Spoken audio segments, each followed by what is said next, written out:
సుందరాయ శుభాంగాయ మంగళాయ మహోజసే సింహశైల నివాసాయ శ్రీ నృసింహాయ మంగళం అంటూ నిరంతరం కూడా లక్షలాది మంది భక్తులు మరి సింహాచలం శ్రీ వరహాలక్ష్మీ నృసింహస్వామిని దర్శించుకుంటారు.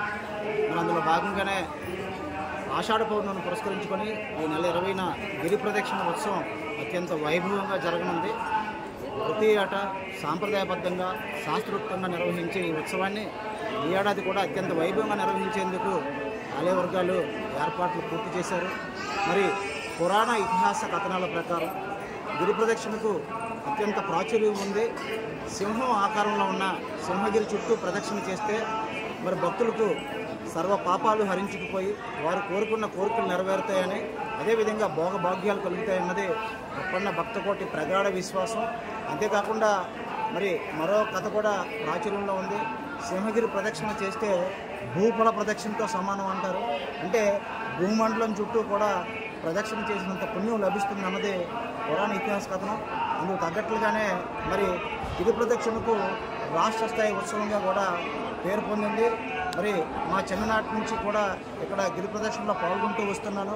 పూర్వం వేల మీద ఉంటే ఇప్పుడు ఆ సంఖ్య లక్షలు దాటింది.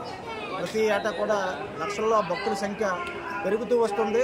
ఈ నేపథ్యంలోనే ఈ ఏడాది 20న కొండ దిగువన 4 గంటలకు తొలిపావంచ వద్ద అప్పన్న పుష్పరథం ప్రారంభం కానుంది.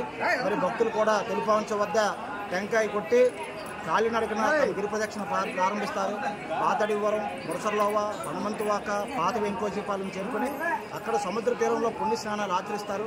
అనంతరం అక్కడి నుంచి బయలుదేరి మరి తిరిగి ఇసుకతోట, హెచ్బీ కాలనీ, సీతమ్మధార, మాధవధార మీదుగా గోపాలపట్నం మీదుగా తిరిగి సింహాచలం తొలిపావంచకు చేరుకొని మరి తమ కొబ్బరికాయ కొట్టి గిరి ప్రదక్షిణ పూర్తి చేస్తారు. ఆ తర్వాత సింహగిరిపై కొలువున్న సిరులకించే సింహాద్రినాథుడిని దర్శించుకుంటారు.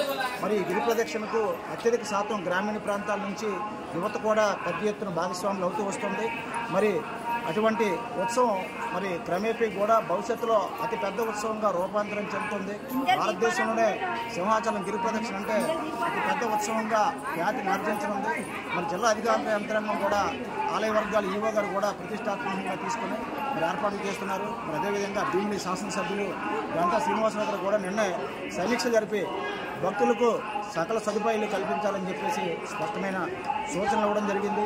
మరి ధర్మకర్తల మండలి ప్రత్యేక ఆహ్వానితులుగా, ధర్మకర్తల మండలి సభ్యుడిగా, చందనోత్సవ కమిటీ సభ్యుడిగా ఈ గ్రామంలో పుట్టిన నేను స్వామి సేవ చేసుకునే అవకాశం రావడం నా పూర్వజన్మ సుకృతంగా భావిస్తూ భవిష్యత్తులో కూడా సింహాచలం ఉత్సవాల్లో పెద్ద ఎత్తున లక్షల్లో భక్తులు వస్తున్నారు కాబట్టి వారికి మరిన్ని సదుపాయాలు కల్పించే దిశగా ఆలయ అధికారులు ఇప్పటికే కృషి చేస్తున్నారు. మరి కేంద్రం ప్రవేశపెట్టిన సింహగిరికి పై చేపట్టిన ప్రసాద్ స్కీమ్ కూడా అమల్లోకి వచ్చింది. మరి ఇవన్నీ కూడా త్వరలో భక్తులకు ప్రస్తుతం కొద్ది మాత్రం సదుపాయాలు ఉండగా అవన్నీ కూడా అధిగమించి ప్రకృతి జలధారం నుంచి వచ్చే నీటిని వినియోగించుకుంటూ ఈ సింహగిరి దేదాభిమానంగా నిలుస్తుందన్నలో ఎటువంటి శయోక్తి లేదు.